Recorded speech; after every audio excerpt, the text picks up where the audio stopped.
All right, now time for a very exclusive interview, a very fun interview, Will, as we get to learn more about our new Western teams. The newest coach of FPHL out in Oceanside is Craig Carlyle. Craig, thank you so much for joining us. We're so happy to have you as a part of this.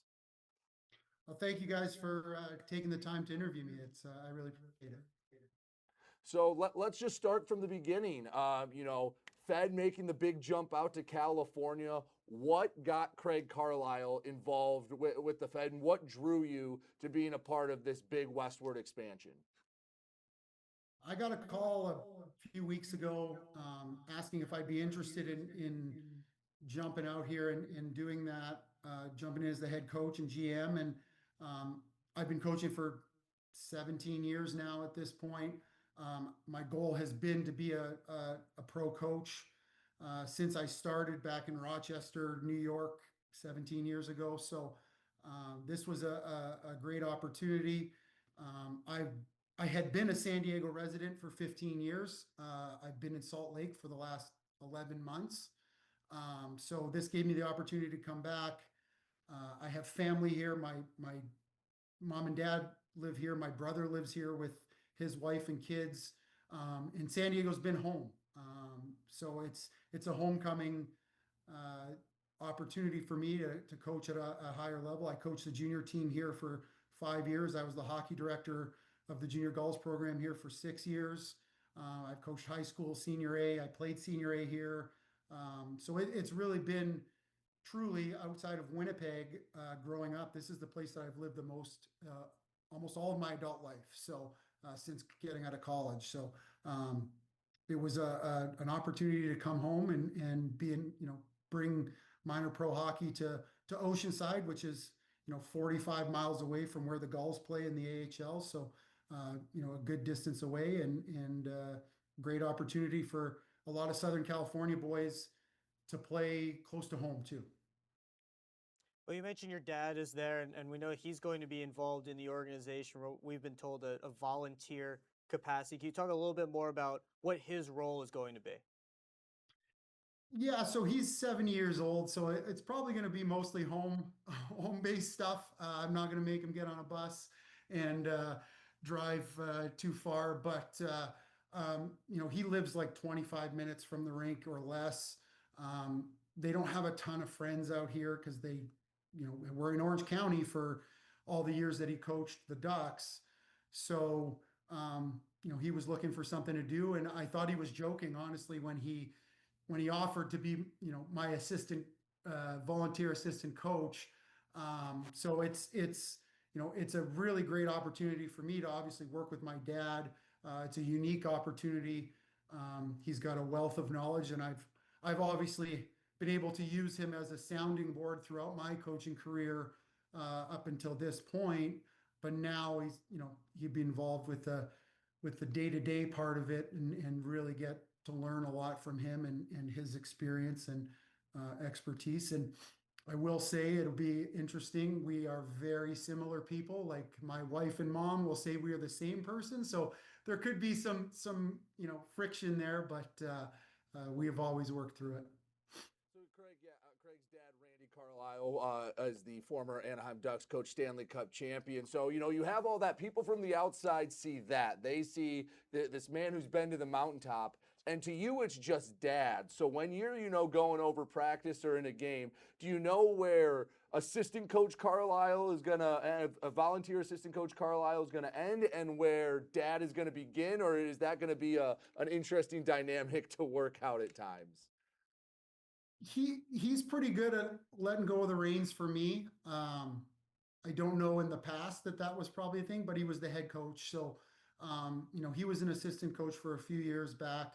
And similarly, like I've been an assistant coach 1 year of my entire coaching career. So I get it, but when you are the assistant coach, you get to take a little bit of not a back seat, but a lesser role. And behind closed doors, you can have tons of arguments, and it's a good thing to have those. But in front of the team, you're a unified group, and the message has to be clear and on point for both both parties. What are some things from your coaching career that you're looking to bring into this pro head coaching role? Sure. So I've, I've been a player's coach kind of since I started. I started coaching at, 27 years old, 26 years old. Um, I, I always have a pretty disciplined team, but I'm a lot of fun as a coach too, but there's a definite line that you don't cross with me. Um, I'm a mental health advocate. I'm there for my players. Like that's really what I'm there for. In my youth hockey experience, everything has been about, advancing players to the next level. I still get phone calls from kids that I coached 10 years ago who are now adults who are looking for advice or want to invite me to a wedding or any of those kind of things. So I think that speaks to me as a person as far as making an impact in their life, and that's what I want to bring to Oceanside is a lot of you know good hockey knowledge, but also good being helping them be good people. And you know there's guys that are in the league that are almost 40 years old, but there's also a lot of young men that are straight out of college that I remember being straight out of college and not having a ton of direction in my life, and I think I can help provide that as well.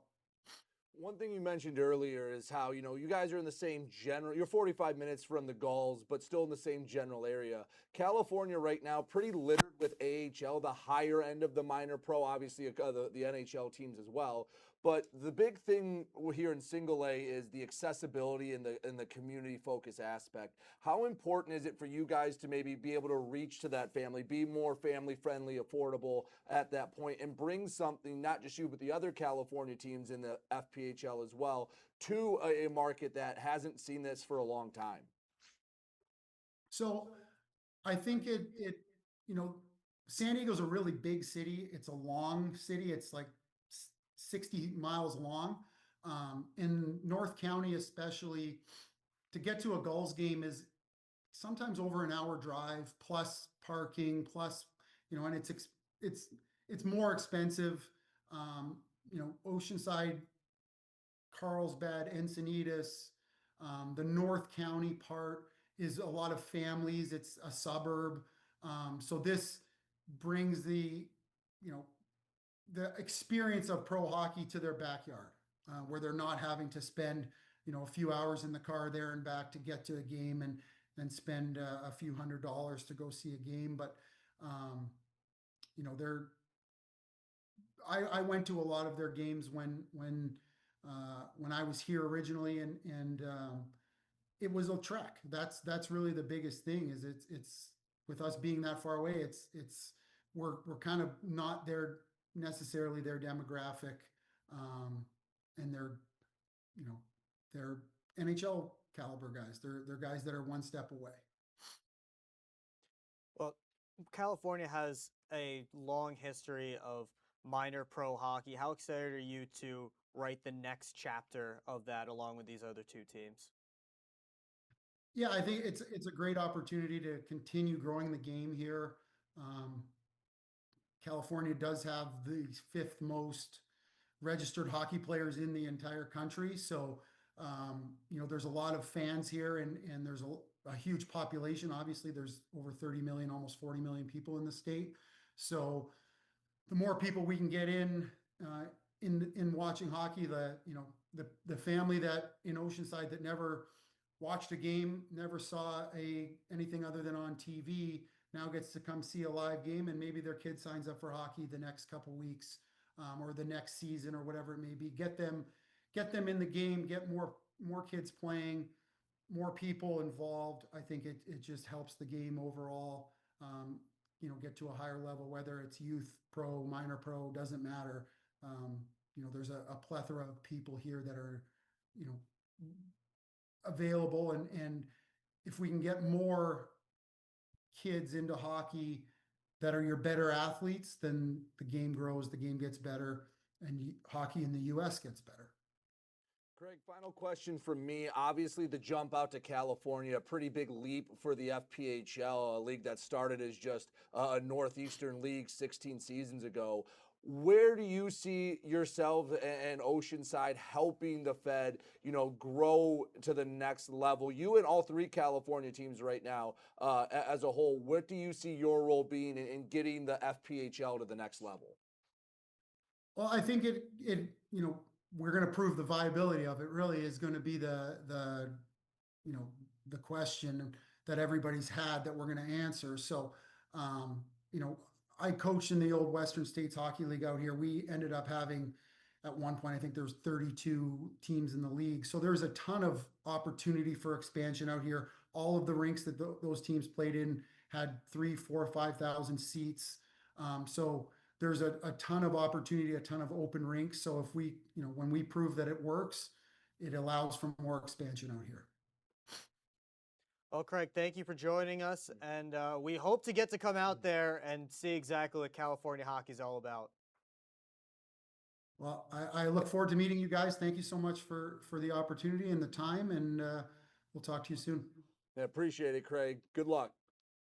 Thank you. Cool. Awesome. Thanks, Craig.